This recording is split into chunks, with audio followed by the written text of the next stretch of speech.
Сегодня Армения говорит о Кесабе. Сегодня о трагедии приграничного города Сирии, населенного преимущественно армянами, говорят и за пределами нашей страны, апеллируя, однако, зачастую недостоверными фактами и просто эмоциями.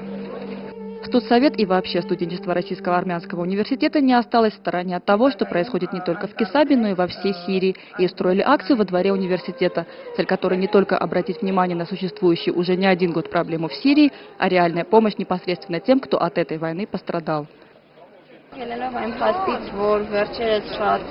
դեզինֆորմացիայի քանակն է շատ, ուսանողները ուղղակի խոճապի են մատնում, չեն հասկանում որտեղ է ճշմարտությունը, մենք որոշեցինք ուղղակի մի կողմ մնել այդ բոլոր ինֆորմացիան, որով որ այսօր լքված են սոցիալական կայքերն ու ցանցերը, եւ որոշեցինք ուղղակի կոչ անել օգնություն ցուցաբերել։ Այսինքն դա կլինի թե գումարի կարգով, թե հագուստի, թե ուտելիքի, ինչ որ կարողանանք, մենք ուզում ենք խոսել նրա մասին, որ հիմա համար առաջին խնդիրը այն է, որ մենք կարողանանք օգնել այդ մարդկանց, ովքեր ապրում են այս ճիշտով։ Հիմա շատ է խոսվում պատմության կրկնության մասին եւ այլն, սրանք շատ վտանգավոր խոսակցություններ են եւ արձանագրելով այսօրվա իրողությունը մենք պետք է հասկանանք, որ պատմությունը ողբերգական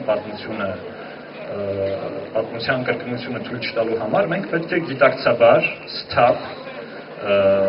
եւ հստակ մոտեցում ցուցաբերենք դեպքերին։ Ըստ այդմ մենք պետք է նշենք, որ